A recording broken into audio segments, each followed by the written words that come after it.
안녕하세요. 주스입니다. 이번 영상은 IPO 종목인 HPO에 대해서 한번 이야기 드려보겠습니다. HPO는 덴푸스 건강식품을 판매하는 기업이라고 보시면 되고요. 대표적으로는 프로바이오틱스 종합 비타민이 있습니다.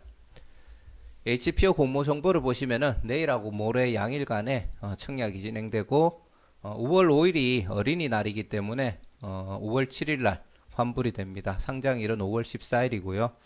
공모가 밴드는 22,200원에서 25,400원이었는데 하단인 22,200원에 확정이 되었습니다.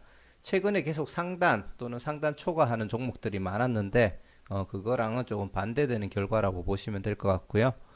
기관 경쟁률은 252대 1, 그리고 의무 보유 확약 신청 물량은 4.12%입니다.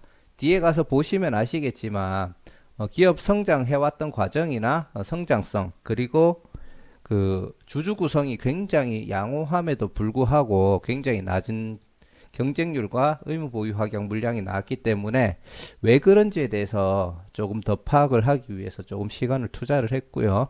제가 생각하는 그 이유에 대해서 이번 영상에서 설명을 해드리도록 하겠습니다. 대신증권, 키움증권에서 주관을 하고요. 일반 청약자에게 일반 등급 기준 39,500주 그리고 12,000주가 청약이 가능하고 최대 200%에 해당하는 우대 등급 기준에 24,000주, 키움은 24,000주, 그리고 대신증권은 79,000주까지 청약이 가능합니다.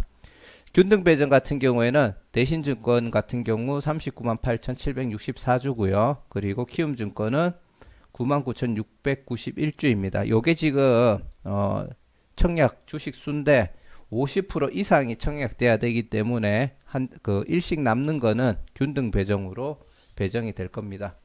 환매 청구권은 없고 구주 매출이 전체 물량이 약 25%가 있는데 HPO가 굉장히 좋은 조건임에도 불구하고 약간 공모가 밴드 하단에 확정되는 이유가 구주 매출 때문에 공모가 밴드를 조금 무리하게 올려서 측정하지 않았나라는 판단을 하고 있습니다. 자, 청약 한도 같은 경우에는 양쪽 다 일반 등급에서 우대 등급 100%에서 200% 해당하는 금액까지 가능하고요. 대신증권은 4억 3,845만, 그리고 우대 등급 같은 경우에는 8억 7,690만 원까지 청약이 가능하고, 키움증권은 1억 3,320만 원, 그리고 우대 등급은 2억 6,640만 원까지 청약이 가능합니다. 제가 이전에 그 5월달 청약 종목을 얘기할 때 대신증권 수수료가 없는 걸로 알고 있다고 얘기를 드렸는데 CMA 상품을 가지고 있을 경우에 청약 수수료가 없고요. 그리고 일반적인 청약을 하신 분들은 3,000원의 청약 수수료가 있습니다. 그래서 제가 그 과거의 실적을 보니까 저는 비대면으로 개설하면서 CMA 상품이 있는 계좌를 만든 것 같더라고요. 그래서 저는 수수료가 없었기 때문에 그렇게 이야기를 드렸는데 증권사 방문해서 계좌를 만들었다든지 은행에서 우회로 그 계좌를 개설하신 분들은 수수료가 붙는 걸로 알고 있고요. 나중에 또 별도로 추가 계좌를 비대면으로 만들게 됐을 때 수수료가 면제가 되는지에 대해서는 저도 아직 알 수는 없습니다. 그래서 그 부분은 한번 혹시라도 20일 제한 풀리신 분들은 한번 시도해 보시는 것도 좋은 방법인 것 같습니다. 자, HPO 공모가 선정했는 방법으로 경쟁 기업으로 코스맥스 BTI 셀바이오텍을 선정을 했고요. 2000 실제로 실적은 약 170억 정도가 나왔었는데 이상하게 적용 순이익은 189억을 잡았더라고요. 그래서 이 기준으로 잡아서 공모가가 요 유사 업체들의 평균 PR인 31.89에 선정이 되어서 주당 평가액을 했고, 여기에 큰 폭이 아니라 약간 작은 폭의 공모가 밴드를 형성을 했습니다. 그 중에서 최하단인 26% 정도 할인을 할 22,200원에 확정이 되었고요. 이 그 건강기능식품 관련해 가지고 제조 혹은 유통하는 업체들의 평균 PR을 봤을 때 사실 20배 정도가 적정도 아니죠. 20배 정도만 되어도 약간 고평가라는 판단이 내려졌는데, 현재 HPO 같은 경우에는 31배에서 할인율을 적용했기 때문에 굉장히 고평가가 아닌가라는 생각을 하고 있습니다. 공모자금 사용 계획으로는 뭐 다양한 게 있지만 원료 매입, 그리고 연구 개발, 그리고 국내외 법인을 취득하기 위한 비용이 조금 많이 활용이 되고요. 그리고 마케팅 쪽에 비용을 꾸준하게 지출이 될 예정입니다. 현재 자체 생산은 없는데 그 자회사 비오팜을 인수해 가지고 이제 자체 생산 또 시도할 계획에 있습니다. 이제 간단하게 업종 분석을 보시면은 우리 이 그림을 보시면 다들 조금 익숙하실 거예요. 프로바이오틱스라는 제품을 메인적으로 팔고 있고, 프로바이오틱스 덴마크 유산균 이야기라는 제품이 전체 매출의 2019년도에는 66%, 그리고 2020년도에는 59%, 그리고 비타민 중에 트루 바이타민이라는 제품을 2019년도에 23%, 그리고 2020년도에 23% 판매를 하고 있습니다. 이 두 제품이 2019년도에는 거의 전체 매출의 90%를 차지했고 2020년도 80% 이상을 차지를 하고 있습니다. 점점 전체 매출 비중에서 줄어들고 다른 비중들이 올라오고는 있지만 이 두 제품의 의존도가 가장 높다라고 보시면 되고요. 현재 원료 매입 및 생산 외주를 통해서 하고 있고 자체 생산은 없는 상태입니다. 대부분 외주로 생산을 해가지고 그 제품을 어떻게 공격적으로 마케팅을 해서 판매를 하느냐가 이제 이 기업의 매출의 대부분이고요. 홈쇼핑과 마케팅을 활용해서 이 제품을 약간 고급화시켜서 조금 비싸게 판매를 하는 전략들을 하고 있습니다.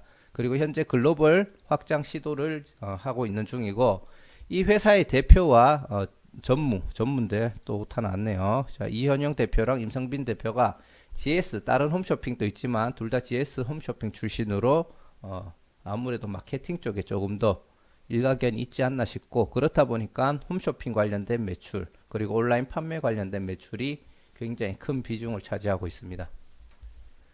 그리고 공모가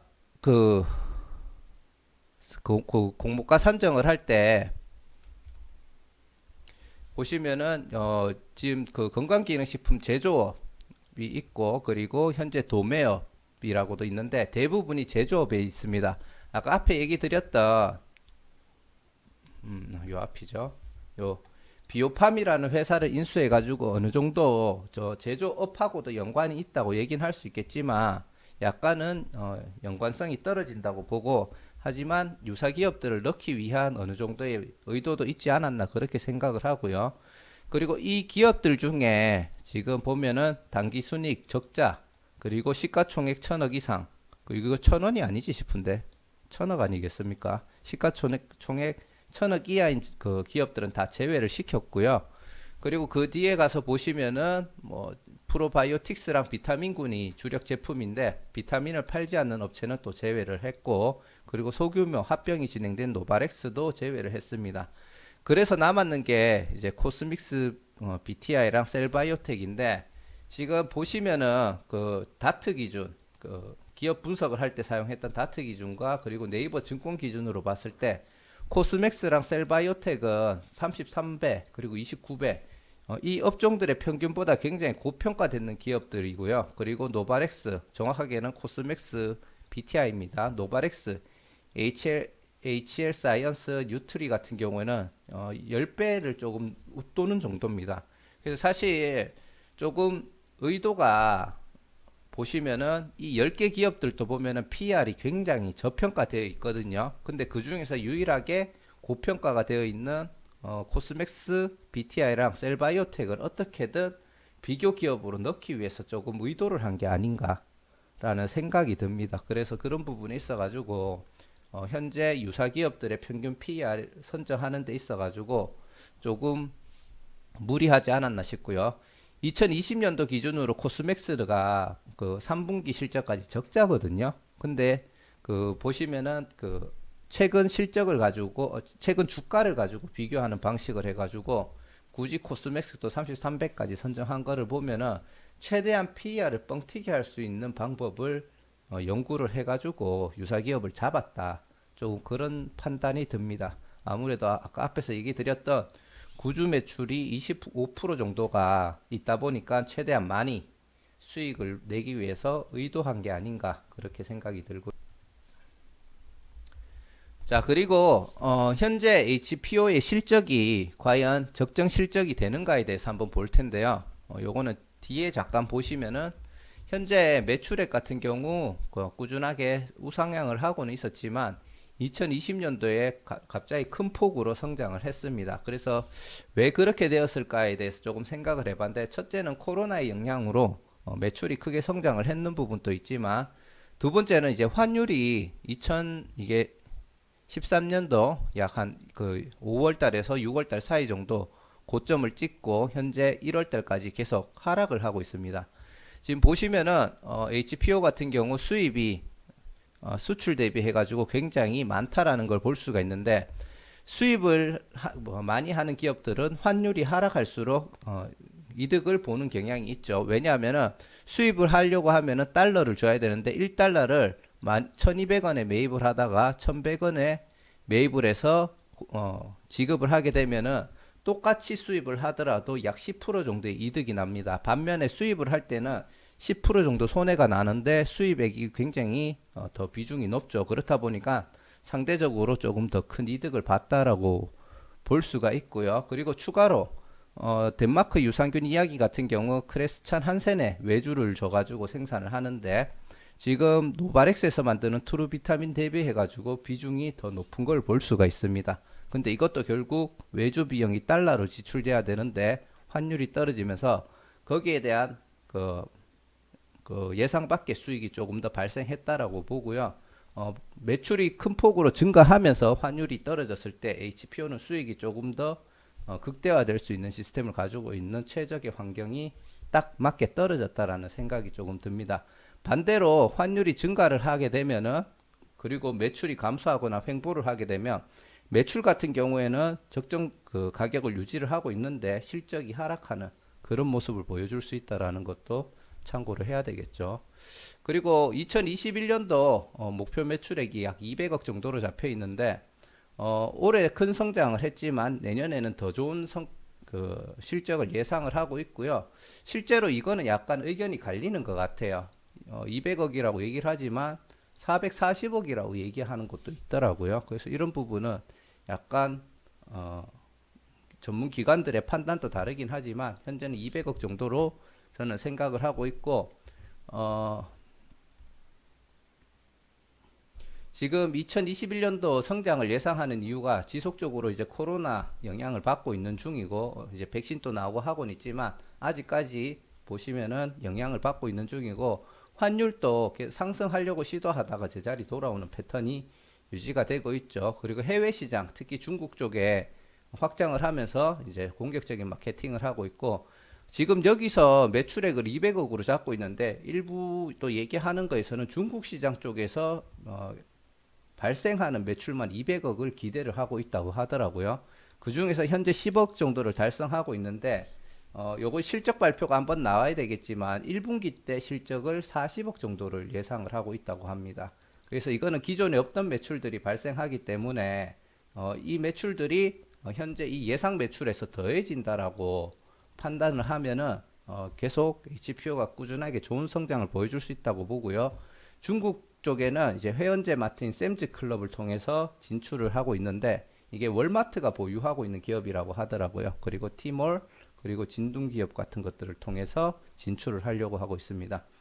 그리고 맞춤력 건식식품을 점점 개발을 하고 있는데, 그 중에 동물 반려동물 펫닭 관련 회사인 펫닭의 지분을 4% 정도 인수를 하고 있고, 올해 후반기부터 해가지고 반려동물 쪽에도 매출 증대를 기대를 하고 있습니다. 자, 주주 구성을 보시면은 최대 주주 1인이 가지고 있는 지분이 약 70% 정도가 되고요. 굉장히 높은 상태인 걸 볼 수 있고, 이 물량은 크게 나올 가능성은 없다라고 봅니다. 하지만 상대적으로 기업의 가치가 좋든 나쁘든 이 물량들을 쥐고 있으면 주주 구성은 좋아 보일 수가 있죠. 그래서 약간은 이 긍정적인 주주 구성에 대한 신뢰성 같은 경우에는 기존의 다른 종목들하고 비교를 했을 때 약간 의문이 드는 부분은 있습니다. 자, 주주 구성 세부 사항도 보시면은 1개월 차 때 투자 조합들이 많은 물량들을 보호 예수로 묶었고요. 그리고 보호 예수가 묶이지 않은 일반 물량들도 있기 때문에 그것들은 상장일날 유통이 될 가능성이 높다라고 판단을 하고 있습니다. 상장 후 추가 가능한 물량은 주식 매수 선택권이 있고 공모가 대비 15.05%에 해당하는 물량이고요. 추가 가능한 물량은 전체 물량의 2.33으로 굉장히 낮다라는 걸 알 수가 있습니다. 행사 가능한 기간이 상장 후 2년 3개월 이후에 가능하기 때문에 크게 주가 흐름에는 영향을 주지 않을 거라고 판단이 되고, 자, 아까 전에 앞에서 그런 이유로 2020년도에 큰 폭의 성장을 했기 때문에 2021년도, 2022년도 과연 HPO가 생각하는 대로 그렇게 기업이 성장하고 유지할 수 있는지를 좀 지켜봐야 될 것 같고요. 장외 거래를 보시면은 만 원에 판다는 사람이 15,000주를 1월 3일 날 올렸습니다. 워낙 옛날에 올렸던 거라서 그렇게 유의미한 결과는 아니라고 보고요. 최근에 산다라고 올라왔는 금액을 보시면은 4월 18일인데 25,000원 정도 전부 다 유지가 되어 있는 걸 볼 수가 있고요. 그 기준으로 시총을 봤을 때 공모가 22,200원으로 했을 때 4,400억, 25,000원까지 올라가게 되면은 4,900억 정도가 됩니다. 상장일날 유통 가능한 물량은 기관 의무 보유 확약 물량을 제외하고 약 520만 주고요. 전체 물량의 26.51%, 총 금액은 1,100억 정도고, 기관 물량들의 보호 예수가 어느 정도 잡히면은 그래도 한 900억대 정도로 떨어지지 않을까 싶습니다.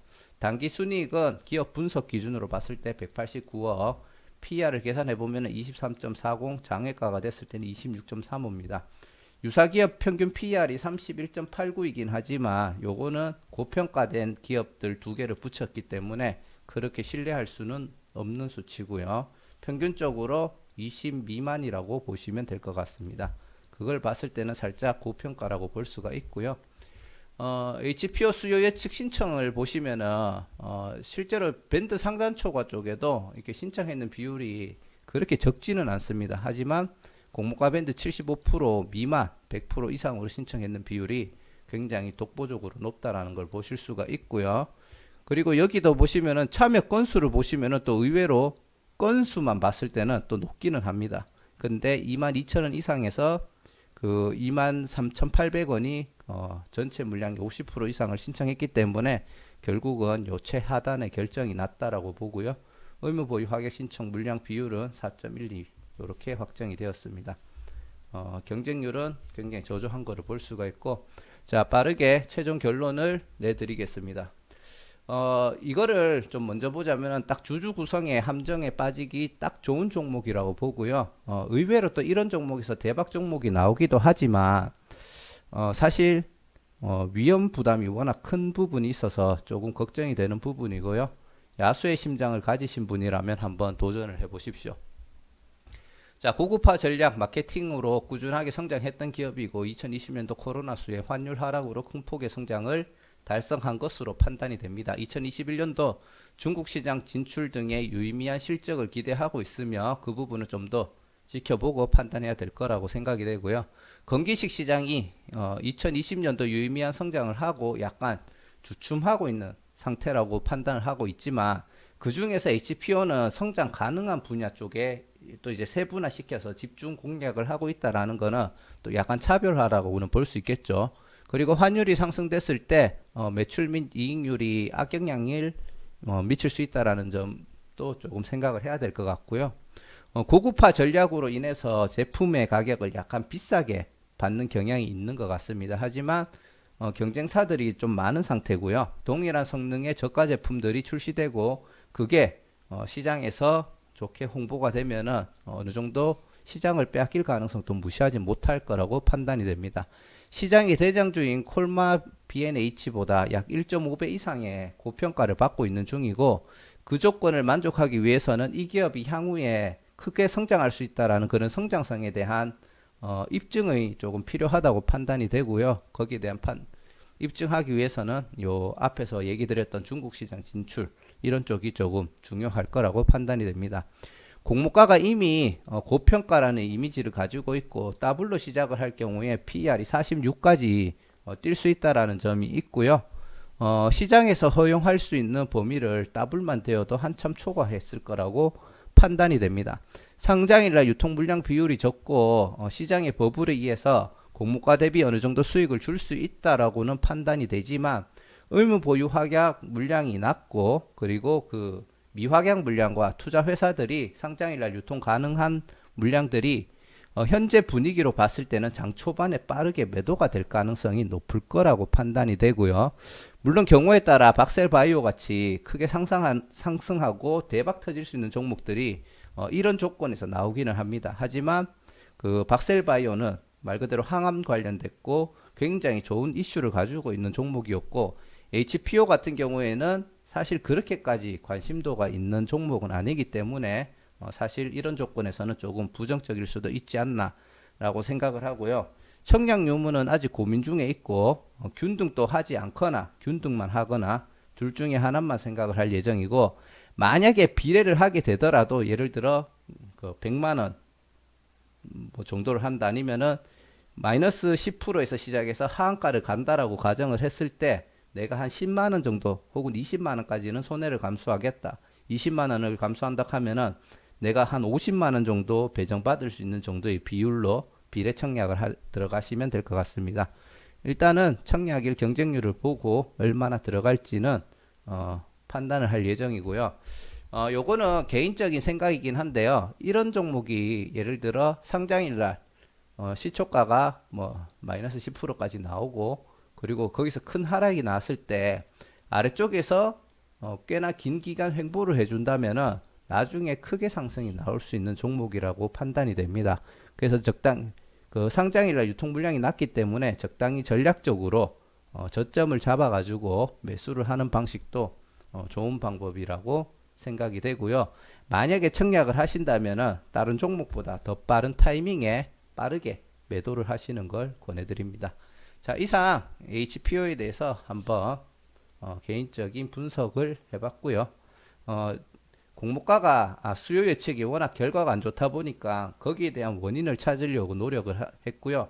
그렇다 보니까 조금 더 부정적인 정보에 치중이 된 감이 없지 않아 있습니다. 제 개인적인 생각일 뿐이니까 참고만 하시고 투자 판단과 결과는 온전히 스스로 책임지시길 바랍니다. 자, 시청해 주셔서 감사드리고요. 구독과 좋아요, 알람 설정도 한 번씩 부탁드리겠습니다. 감사합니다.